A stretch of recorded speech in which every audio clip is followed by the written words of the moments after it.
How do you think the pandemic has changed the future of your industry? Kalau misalnya untuk Kevin untuk printing industry, untuk Daniel lebih ke arah property industry. Let's start with Kevin first.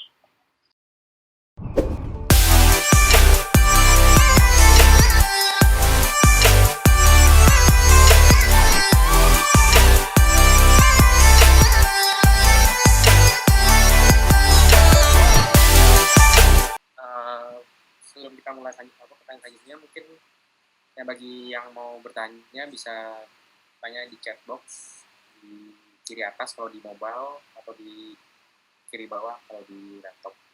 Okay, next question. Have you ever gone through pivot? How was the journey? Start with Kevin. Ini pertanyaan during this pandemic or pre or post enggak lah ya? Sebelum atau selamanya gitu. Yes, the beginning. Oh ya, yeah. Kalau pivot, I think most startup founders pasti jawabnya yes ya. Karena kan we build the company based on assumptions. Lalu begitu kita mulai, ya we met like challenge, obstacles, and yang dimana memaksa kita untuk berubah atau bisa dibilang pivot. Jadi kalau dari Printerus kita memang our modest start itu actually dari Instagram photo printing service gitu, very specific, very niche. Lalu kita berubah menjadi all round photo printing service. Lalu kita juga sempat berubah lagi ke merchandise artist marketplace. Baru akhirnya kita hari ini gitu lebih ke B2B online printing platform. Jadi jawabannya iya dan sering. How was the journey? Kenapa gitu ya? Kenapa? Ya. Mungkin waktu itu memang we thought that what we learn gini ya. Yang pertama yang foto dulu ya.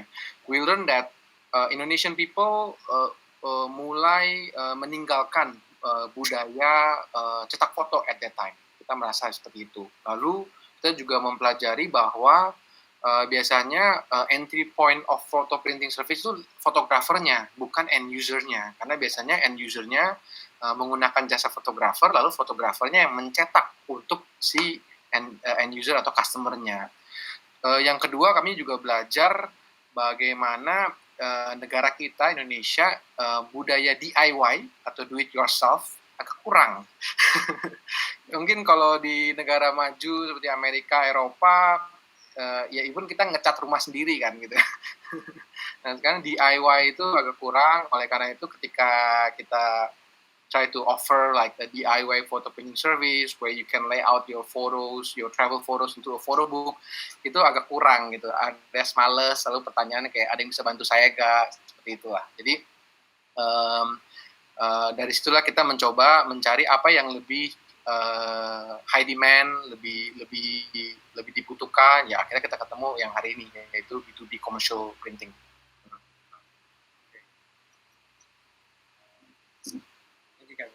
Yeah. How about you, Daniel? Maybe you can talk about yang previous startup ya. Previous startup. Kan dari atau major ya. Dari tukang ID gitu. Ya mungkin kan ini kita bicara tentang have you ever gone through pivot. Jadi nggak necessarily have to be Jenderal 360 juga. Oke. Kalau gue pengalaman pertama di tukang ID itu terus terang kita nggak ngelakuin pivot sih waktu itu. Kita menilai bahwa pada saat itu market ini agak sulit dimenangkan karena sangat dependent sama subsidi gitu. Itu yang untuk buat bikin di ekosistem running ya, seperti water gas sama air galon sama gas LPG lah gitu. Terus kita dicoba jalanin dan pada saat kita coba monetize dengan kita nggak kasih subsidi lagi, terus kita even charge for every transaction, itu memang it's very tough sih waktu itu begitu. Terus sebetulnya itu kemarin cukup validated dengan si Gojek kan tempat lakuin itu juga kan, mereka di ada Go apa namanya Gojek atau apa ya. Nah itu mereka sempat running tapi akhirnya nggak jalan juga, akhirnya mereka stop dan begitu juga.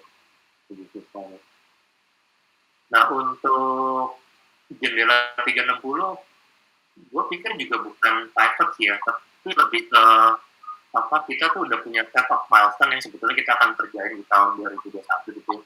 Tapi itu lebih ke kayak dipercepat itu fast forward karena keadaannya yang memaksa karena gara-gara corona ini. Jadi kita dibilang lebih cepat lah, mungkin like 6 bulan atau 1 tahun gitu, dengan kita ngerjain masuk juga selain daripada apartemen, tapi masuk ke ada properti juga rumah dan juga masuk ke ranah jual beli gitu. Karena selama ini kan kita entry point ini kan masuknya dari sewa apartemen gitu.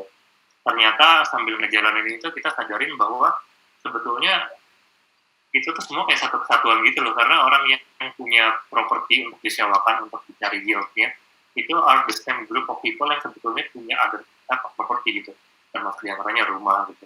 Kadang mereka habis disewain, mereka butuh uang, diputar mereka jual lagi. Mereka ada uang, mereka beli lagi gitu loh. Dan dulu tuh kayak bisa dibilang tuh kita setengah nolak halus lah, gitu kayak kalau ada orang yang punya properti untuk dititipin sewanya kita, tapi bilang kamu bantuin jual dong gitu. Kayak kita iyain, tapi kita nggak benar-benar usahain lah gitu. Tapi sekarang gara-gara pandemi ini dan rentalnya kan lumayan berasa juga, akhirnya ya lumayan blessing in disguise, ya lumayan memaksa kita buat move forward lebih cepat lah gitu. Sama mungkin gue tadi jadi ini gue nambahin dikit soal yang itu ya, soal working environment di pandemi ini loh, gara-gara corona.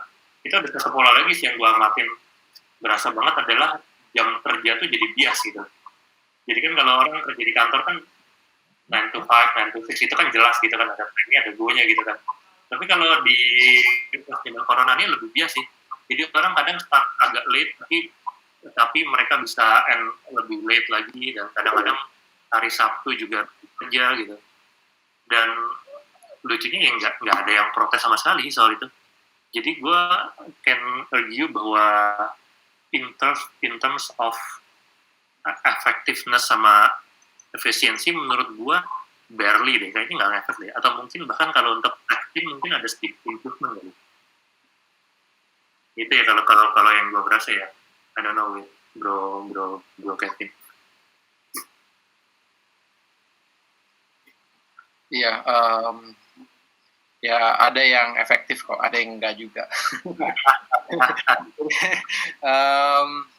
I think it help us juga ini sih, kayak mungkin kalau buat kita sebagai employer, it help us juga jadi ngeliat juga sih which employees yang mungkin selama ini bisa like have a good sense of responsibility, and then siapa yang proaktif, siapa juga yang kerjanya rapi. Jadi it help us juga sih menyisir istilahnya. Yep. I agree with that. I agree. Maksudnya kan ini kayak apa ya, masa challenging, masa-masa yang dimana semua orangnya harus realize lah ya, bahwa kita harus stick together and try to get out of this problem together kan. Ya. Cuma tetap aja ada yang mungkin merasa malah mempergunakan kesempatan dan kesempitan. Nyaman di rumah. Ya. Ada. Iya. Oke. Ari, go ahead. What are the challenges in the O2O business? Let's start with Daniel.